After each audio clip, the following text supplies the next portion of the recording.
সংকুলন বা রোগীর যে ট্রিটমেন্ট প্রোটোকল ভেরিয়েন্ট চেঞ্জ হয়, কোন ভেরিয়েন্টে এবার ডেঙ্গুটা আসবে সেই ভেরিয়েন্টটাকে আইডেন্টিফাই করে যথাযথ চিকিৎসা দেওয়ার জন্য সোসাইটি অফ মেডিসিন কাজ করে যাচ্ছে। সারা বাংলাদেশে এই শনিবার থেকে তারা ট্রেনিং প্রোগ্রাম প্রত্যেক ডিস্ট্রিক্ট হেড করে যাচ্ছেন, ওখানে ট্রেনিং দেওয়া হবে সিভিল সার্জন সহ ওইখানে অ্যাভেলেবল ডাক্তারদের। ওইটার পরে সিভিল সার্জনরা ওনাদের নেতৃত্বে প্রত্যেকটা উপজেলায় একটা করে টিম করা হবে, যাতে করে প্রাইমারি লেভেলে ডেঙ্গু ট্রিটমেন্ট করা যায়। ডেঙ্গুর ভেরিয়েন্টের উপর নির্ভর করে ট্রিটমেন্টটাকে যাতে আমরা চেঞ্জ করতে পারি, সাথে সাথে যাতে মৃত্যু না ঘটে সেই ব্যাপারে আমরা ব্যবস্থা গ্রহণ করেছি। যেটা primary requirement of medicine saline, আপনারা জানেন আমাদের দেশে অনেকে এখন স্যালাইন উৎপাদন করে না, তো আমরা এরই মধ্যে বিদেশ থেকে আমরা 1 লক্ষ স্যালাইন আমাদের স্টকে আমরা সেন্ট্রাল স্টকে আমরা রেখেছি। আমাদের স্কেটারলি আরও কয়েক হাজার স্যালাইন আমাদের বিভিন্ন জেলায় বিভিন্ন হাসপাতালে আমাদের রয়েছে। এরই মধ্যে আমরা ইউনিসেফের কাছে স্যালাইনের জন্য বলেছি, ওনারাও আমাদেরকে স্যালাইন দিবেন।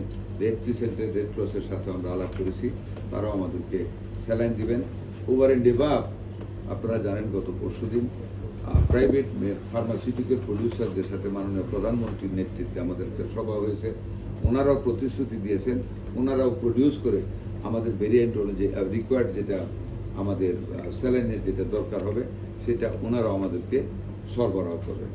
এবং আমরা বেডের দিক থেকে প্রাইভেট ক্লিনিক এবং ডায়াগনস্টিক সেন্টারগুলির সাথে আমরা সভা করেছি, ওনারা 10% সিট ফ্রি রাখবেন আমাদের ডেঙ্গু রোগীর জন্য। সেইখানে মানে খাবারের টাকা এবং ওষুধের টাকা ব্যতীত ইনভেস্টিগেশনের যে চার্জ আসবে সেটা 80% ওনাদেরকে মওকুফ করে দেওয়ার নির্দেশ প্রদান করা হয়েছে। এবং ওনারা হ্যাপিলি এগ্রি করেছেন 100 টাকা হলে 80 টাকা মাফ করে দেবেন, 20 টাকা ইনভেস্টিগেশন চার্জ দেবে। ডাক্তারদের ভিজিটের কোনো ফি ধারণ করা হবে না, বেডও ফ্রি, প্লাস ইনভেস্টিগেশনেরও 80% টাকা ওনারা কম নেবেন। ওনারা 10% সিট ফ্রি রেখেছেন, এরপরেও যদি প্রয়োজন হয় ওনারা বলেছেন যতক্ষণ প্রয়োজন আমরা ততক্ষণ অ্যাকোমোডেট করার চেষ্টা করব। এটা করব। 2টা সিটি কর্পোরেশনের সাথে আমরা মিটিং করেছি। আজকে শনিবারে আমাদের র্যালি আছে এবং প্রত্যেকটা সিটি কর্পোরেশনের সাথে আজকে আমাদের জুম মিটিং আছে। আমরা সেখানে প্রত্যেকটা সিটি কর্পোরেশনকে মানে নন স্টপ আপনার স্প্রে করার জন্য লার্ভা এবং ফ্লাইং অ্যাডাল্ট মশাকে মারার জন্য কার্যক্রম অব্যাহত থাকবে। আরও উপরে যেখানে যেখানে লার্ভার জন্মস্থল সেখানে একটা ট্যাবলেট আছে জাপানি, সেই ট্যাবলেটটা মানে ডাক্তারি মতো যতটুকু দূরত্বে দেওয়ার কথা ততটুকু দূরত্বে ছিটিয়ে দেওয়া হবে, এতে লার্ভার জন্ম হতে পারবে না। যেগুলি বিদ্যমান এই লার্ভাগুলো মরে যাবে। এই কার্যক্রমটা আমরা গ্রহণ করতে যাচ্ছি। এটাই মোটামুটিভাবে আমাদের এই পর্যন্ত নেওয়ার সিদ্ধান্ত। হামের ব্যাপারে আপনারা জানেন হামের মৃত্যু কমে এসেছে এবং হামের যে আক্রমণ যারা নতুনভাবে ভর্তি হচ্ছে আপনারা নিশ্চয়ই লক্ষ্য করবেন, এটা কিন্তু মেসিভলি বাড়তেছে না, একই জায়গায় অ্যারেস্ট হয়ে আছে। আমরা আশা করি আমাদের 30 যে বাচ্চাগুলি 15 থেকে গত মাসে 20 তারিখে ভ্যাকসিনেটেড হয়েছে তাদের ফুল অ্যান্টিবডি ক্রিয়েট হতে আরও মানে 15 তারিখ, এই মাসে 15 তারিখ পর্যন্ত লাগবে।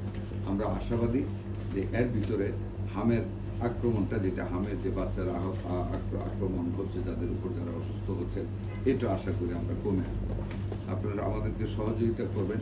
2টা জিনিস একই সাথে আমাদের উপর, একদিকে হাম আরেকদিকে ডেঙ্গুর নকিং আমাদের সাথে চলছে। আমরা 2টাকেই মোকাবেলা করার জন্য আমরা পূর্ণ প্রস্তুতি নিয়ে রেখেছি। যদি হাম আরও কিছুদিন কন্টিনিউ করে এর ভিতরে যদি আমাদেরকে ডেঙ্গু আক্রমণ করে ফেলে বড়ভাবে, সেই ক্ষেত্রে আমাদের জায়গার সংকলনের জন্য আমাদের সেনাবাহিনী প্রস্তুত রয়েছে। টেন্ট নিয়ে আমরা একটা মোবাইল হসপিটাল করেছি ঢাকা মেডিকেলের পাশে। আমরা আরও 4-5টি জায়গা চিহ্নিত করে রেখেছি। প্রয়োজনে ওভার দ্য নাইট আমরা মোবাইল হসপিটাল করে সকল যন্ত্রপাতি দিয়ে ডাক্তার নিয়োগ করে আমরা প্রয়োজনে মোবাইল হসপিটালের মাধ্যমে হলেও আমরা ডেঙ্গু রোগীদের সেবা করে দেবো। আপনাদের সবাইকে ধন্যবাদ।